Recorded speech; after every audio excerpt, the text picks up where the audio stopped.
কবিতাৰ শিৰোনাম তোমাৰ অনুপস্থিতি। কবি অমিয় গগৈ, আবৃত্তি পৰাগজ্যোতি গগৈ। তুমি কাষত নথকা পৰত তোমাৰ ফটোখনত চাই প্ৰাণ ঢালি কথা পাতো। মই উৰে দুৰাতি ঠেক পাতো, দুখ কৰো উধম বুকুখনৰ মাজত তোমাক নাপাই। আৰু তুমি মোৰ আল ফুলে তুলি ধৰা মোৰ কলিজাৰ সমস্ত অভিমান। দুবাহুৰ মাজত মোক আঁকোৱালি লৈ জনাই দিয়া যে তুমি আছা প্ৰতিটো মুহূৰ্ততে মোৰ কাষত বহি।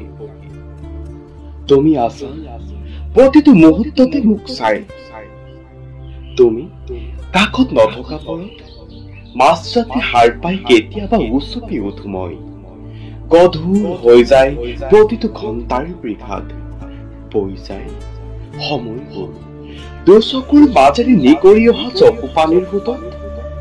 তুমি যেতিয়া খুব মৰমেৰে নয়নত অজস্ৰ চুমা আঁকি মোক কোৱাহি, সদায় বিজয় আৰু সফলতাৰ আনন্দত তিৰবিৰাই থকা চকুজুৰিত চকু পানীৰ কোনো স্থান নাই বুলি।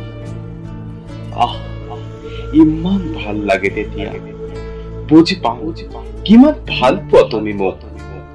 অনুমান কৰো কিমান পাগল তুমি মোৰ বাবে। ময়ো সাংঘাতিক ভাৱে বিচাৰো তোমাক। এতিয়া তুমি কাষত নথকা পৰত জানো তুমি মোৰ কাষতে আছা বুলি। আৰু মোৰ বাওঁ হাতত তোমাৰ সোঁহাত গুজি মোৰ খোজত খোজ মিলাই জীৱন বাটত মোৰ জীৱন বাটৰ একমাত্ৰ সংগী হোৱা